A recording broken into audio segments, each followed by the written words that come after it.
The good news is that the unemployment rate plummeted down in May, but unfortunately that's about where the good news stops, especially when looking at the number of jobs the economy created. Hello, this is Bruce Steinberg of www.steinbergemploymentresearch.com reporting on May 2016 U.S. employment trends.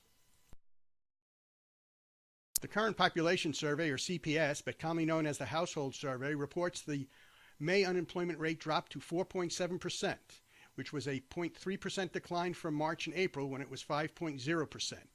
There were some relatively large movements with the numbers that are used to calculate the unemployment rate. First, the size of the labor force contracted by almost 460,000. Second, there were only 26,000 more employed persons. Third, the number of unemployed persons declined by a little more than 480,000. And fourth, there were a little more than 660,000 more people considered as no longer in the labor force. So, despite only 26,000 more employed persons, the fact that there were so many more unemployed persons, and coupled with an even larger shrinkage in the size of the workforce, the unemployment rate declined. The results from the Survey of Businesses, officially the Current Employment Statistics Program, or CES, but more commonly referred to as the Job Survey or Report, showed an increase of a measly 38,000 in May. And even if the 35,000 or so striking Verizon workers are added into that number, striking workers did not receive a paycheck during the survey week, so those jobs are not counted. That only brings it up to about 73,000, still very weak job growth. And by the way, there were some very large revisions to previous months. April was revised to up only 123,000. It was up 160,000. And March was revised to up only 186,000. It was previously reported as up 208,000. The private goods producing sector was down 36,000 in May, which was an acceleration of the decline of 14,000 in April and decrease of 7,000 in March. Manufacturing eliminated 10,000 jobs in May after adding 2,000 in April that followed a decline of 29,000 in March. The construction sector took down 15,000 jobs in May after trimming its workforce by 5,000 in April, but those 2 months of decline have not negated the 37,000 increase of March.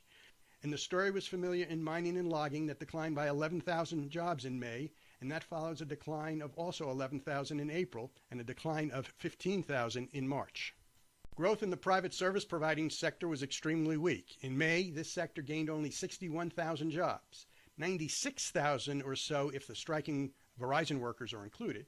That follows growth of 144,000 in April and a gain of 174,000 in March. A year ago, in May 2015, this sector was up more than 250,000.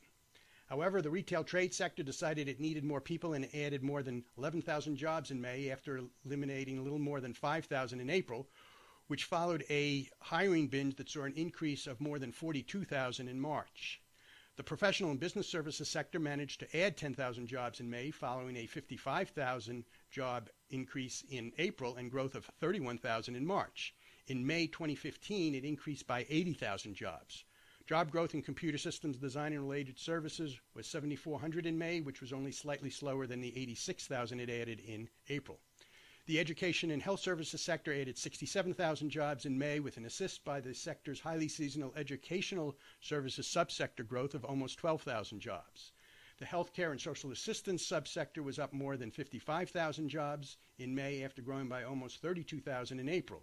Home healthcare services continue to help with 5,600 more jobs in May than April, which was up 2,900. The party was fairly steady in the leisure and hospitality sector that added 11,000 jobs in May after adding that same amount in April. However, a year ago, in May 2015, this sector added almost 50,000 jobs. And the total number of government jobs was up 13,000 in May after declining by 7,000 in April. In May, the federal government was up 12,000 jobs, state government was down 7,000, and local government was up by 8,000. After a slight and brief respite from the downward trend in April, temporary help services continued down in May with a loss of 21,000 jobs. Since the end of 2015, the temporary help services sector is down by almost 64,000 jobs.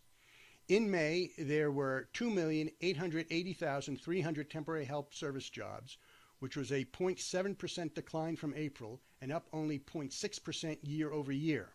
That's the smallest year-over-year performance since January 2010, when it declined 0.4%. And temporary help services gave up market share, that is, its portion of all jobs, and is now at 2.00% in May, more precisely 2.0017%, from April's 2.02%, or more precisely 2.0168%.